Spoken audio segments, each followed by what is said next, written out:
हातकणंगले तालुक्यातील लक्ष्मीवाडीच्या विद्यार्थ्यांनी बाल आठवडा बाजार भरवला होता। या बाल आनंद आठवडी बाजारमध्ये 6,800 रुपयांची उलाढाल झाली। त्यातून ग्राहक आणि विक्रेता यांच्यातील व्यवहार, वजन काट्याचा अनुभव, रोख रक्कम हाताळण्याचा अनुभव विद्यार्थ्यांनी घेतला। या आठवडी बाजाराला विद्यार्थ्यांबरोबरच पालक वर्गातूनही चांगला प्रतिसाद मिळाला। हातकणंगले तालुक्यातील लक्ष्मीवाडी ग्रामपंचायत आणि विद्या मंदिरच्या वतीनं चिमुकल्यांचा आठवडा बाजार उपक्रम राबवण्यात आला।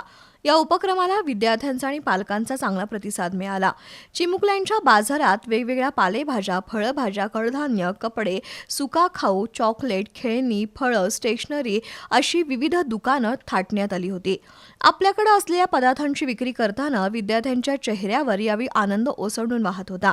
आपल्या शेतातील सेंद्रिय भाजीपाला विक्रीसाठी आणून गणितातील मूलभूत क्रिया व्यवहार ज्ञानाशी सांगड घालून चिमुकल्यांनी भाजीपाला विक्री केला। तसंच खाऊ गल्लीमध्ये विविध स्टॉल्सची आकर्षक पद्धतीनं मांडणी केली होती। पालक आणि इतर विद्यार्थ्यांनीही आनंदानं खरेदी करत बाजारातील उत्साह वाढवला। या बाजारात 6,800 रुपयांची उलाढाल झाली।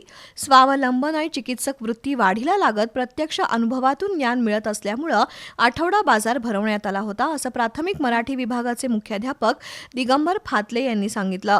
यावेळी लोकनियुक्त सरपंच शुभांगी ढोल, उपसरपंच सहदेव खोत, कृषी अधिकारी महादेव जाधव, शाळा व्यवस्थापन समितीचे अध्यक्ष अप्पासाहेब खोत, बिरदेवाडी शाळेचे मुख्याध्यापक CK पाटील यांच्यासह ग्रामस्थ उपस्थित होते।